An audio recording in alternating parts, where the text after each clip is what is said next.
Welcome to Financial Discretion Advised. I'm Tyler Hafford. I brought in our portfolio manager here at PFA.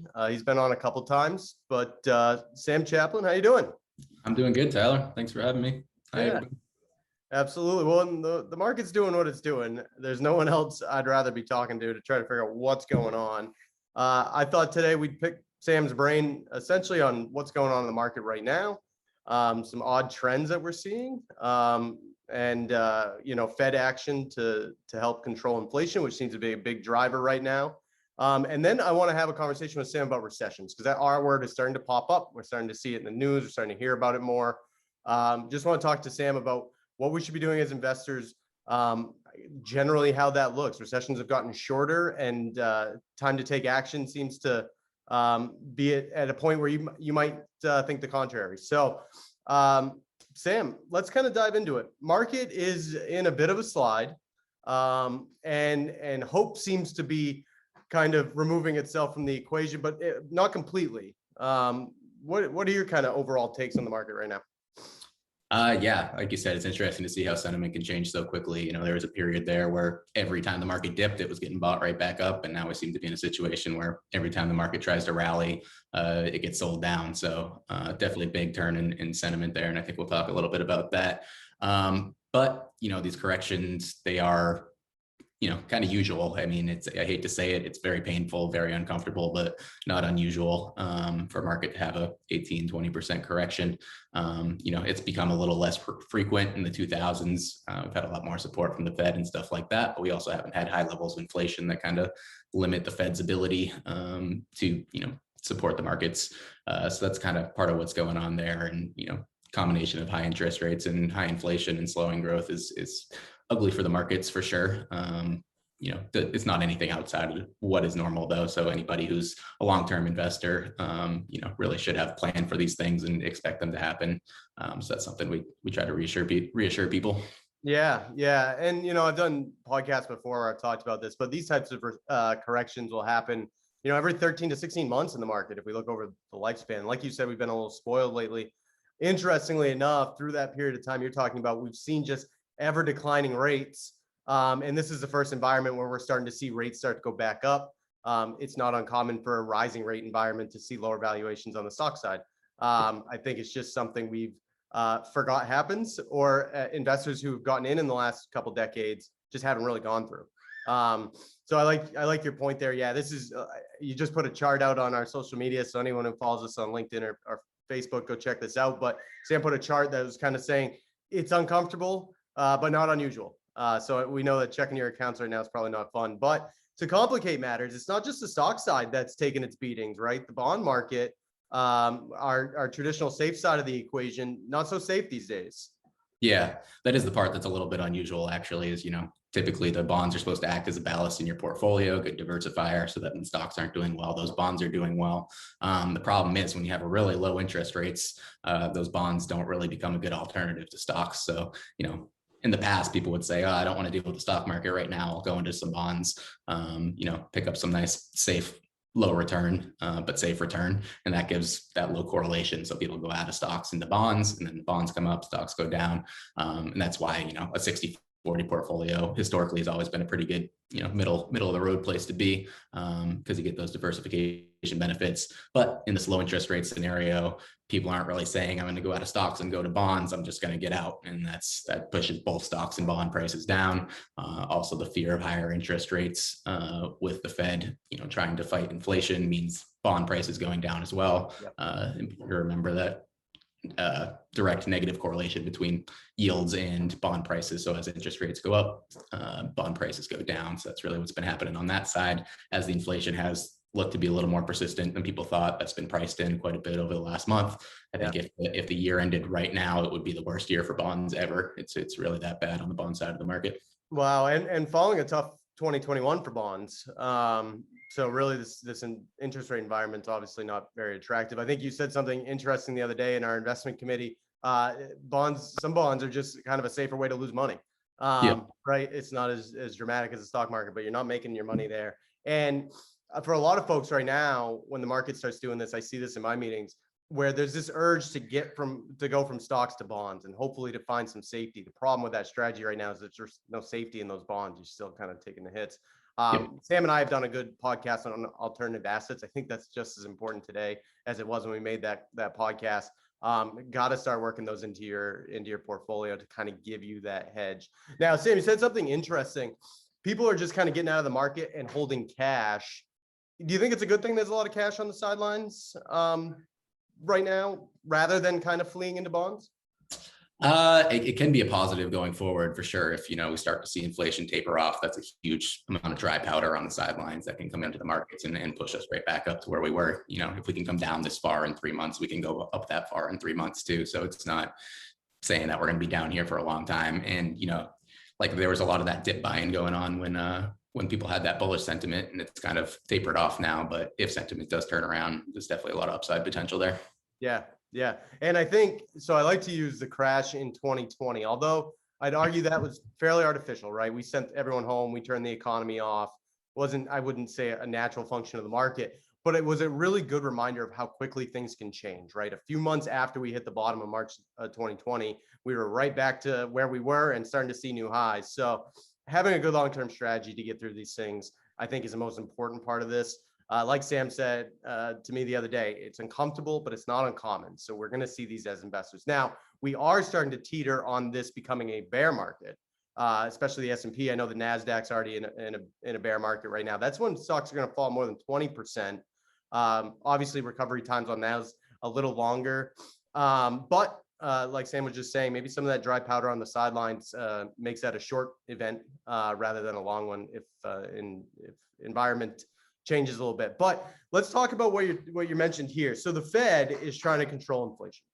I've done a podcast on this. They're raising rates. That's really their tool here to contract the economy, right? So when we went into the pandemic, they had this really loose money policy where rates were really low. It was easy to borrow. There was no encouragement to save. They wanted us to go out there and spend.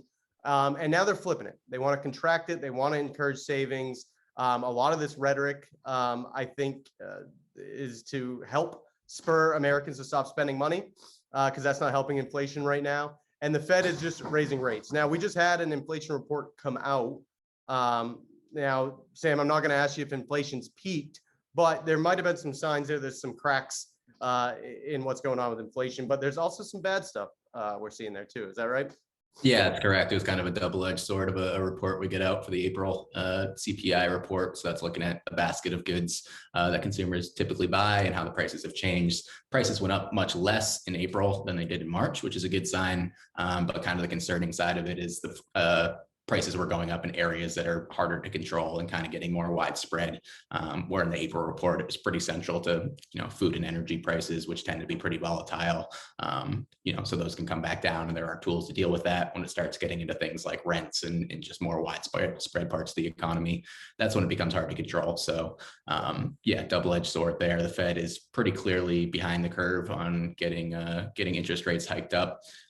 So a lot of speculation going on there about how aggressive they'll have to be going forward now. Originally they were saying this was all transitory, it'll work itself out in a year or two, and now we're looking at probably another 2 years or so of elevated inflation. As far as inflation having peaked, like I said, the number did come down actually. Doesn't mean much to people when it goes from 8.5 to 8.3 or whatever it was. Prices are still going up, but it was moving in the right direction. And hopefully going forward, it'll keep moving in that direction. But, to be clear, that doesn't mean prices are going to come down. That means they're just not going to be going up as fast. And, that's not totally reassuring. The real question is now, how long does it take us to get back to normal levels of inflation, which tends to be around 2 to 3%, which is a healthy amount of inflation. Some people saying we can be there next year. Some people saying we're going to see around 5% for another year or two. So that's one of the big debates going on in the market. Yeah. Yeah, and the reason why it's important that the Fed doesn't have to get any more aggressive with their rate hikes, right? So they came out, they had a rate hike in the beginning of the month.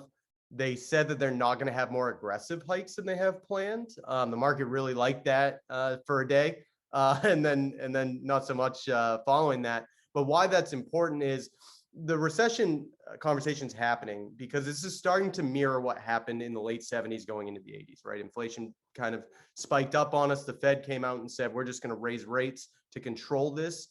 They did. I believe they added 9 points to the federal rate along that way to control inflation, which they ended up doing. But they also pushed us into a recession in 81, 82. And that's the very tough thing the Fed's up against right now is how aggressive can they be to make sure inflation doesn't get out of control without pushing us into a recession. I know Fed Chairman Powell came out and said that they think they can control pricing without pushing us into a recession. That rhetoric has gotten a little different. I saw a quote the other day, so you can't guarantee what they would call a soft landing. What are your thoughts, Sam, on kind of where we're heading for recession? Yeah, so I mean, that's the interesting part about being late and hiking interest rates, right? And if you were going to do it, ideally you would hike interest rates into a very strong economy, which would have been some point last year. We're already seeing slowing growth. We just had a GDP number that came out down from the prior quarter. So now we're hiking interest rates into an economy that's already slowing. Higher interest rates means it's harder for companies to borrow, or harder for people to borrow. So it's harder to grow the economy that way. So there's a solid chance there that hiking of the interest rates can push us into a recession.